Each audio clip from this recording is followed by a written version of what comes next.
2025ல தமிழ்ல வந்துட்டு ஒரு ரொமான்டிக் காமெடி த்ரில்லர் படமாக எடுக்கப்பட்ட யோலோ அப்படின்ற படத்தை இப்போ 10th கொட்டா ஓடிடில ஸ்ட்ரீம் பண்ணியிருக்காங்க.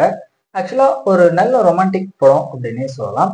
சரி, கதை அப்படின்னு பார்க்கும்போது இந்த படத்தோட ஸ்டார்டிங்லே நம்ம ஹீரோனான தீக்ஷிதாவை பொண்ணு பார்க்க வராங்க.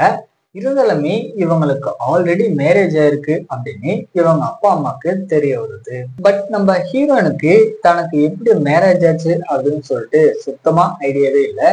ஸோ தான் ஒரு இன்னசென்ட் தான் அப்படின்னு ப்ரூவ் பண்றதுக்காக இவங்க மேரேஜ் பண்ண சிவா அப்படின்னு சொல்லக்கூடிய யூடியூபர் கிட்ட ஹெல்ப் கேட்டு போறாங்க. இதுக்கப்புறம் நடக்கக்கூடிய சம்பவங்கள்லாம் என்ன, உண்மையிலே இவங்களுக்கு எப்படி மேரேஜ் ஆச்சு, கடைசியா இவங்க ரெண்டு பேரும் ஒண்ணு சேர்ந்தாங்களா இல்லையா அப்படின்றதுதான் இந்த படத்தோட ஸ்டோரியா இருக்கு. ஆக்சுவலா இந்த படத்துல ஃபீல் குட்டான மூமெண்ட் அப்படின்றது ரொம்ப நல்லாவே ஒர்க் அவுட் ஆயிருந்துச்சு. ஆக்டிங் வைஸும் சரி, படத்துல நடிச்ச எல்லாருமே ஒரு நல்ல பர்ஃபார்மன்ஸா கொடுத்துருக்காங்க. ஏன்னா இவங்க ரெண்டு பேருக்கும் உண்மையிலே எப்படி மேரேஜ் ஆச்சு அப்படின்ற அந்த மிஸ்டியை வந்துட்டு ரொம்ப நல்லாவே மெயின்டைன் பண்ணியிருப்பாங்க. தென் படத்தோட ஸ்கிரீன் பிளேயுமே அந்த அளவுக்கு போரிங் எல்லாம் இல்லை, நல்லாவே இருந்துச்சு. அதுக்கப்புறம் படத்துல வரக்கூடிய ஹியூமர் சீக்வன்ஸா இருக்கட்டும், தென் சாங்ஸுமே நல்லா இருந்துச்சு.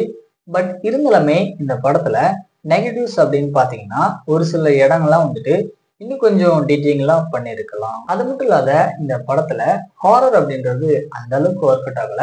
ஸோ ஃபைனலா வந்துட்டு இந்த படம் பார்த்தீங்கன்னா ஒன் டைம் ட்ரை பண்ணி பார்க்க வேண்டிய ஒரு நல்ல ரொமான்டிக் ஹாரர் த்ரில்லர் படம் தான். ட்ரை பண்ணி பாருங்க.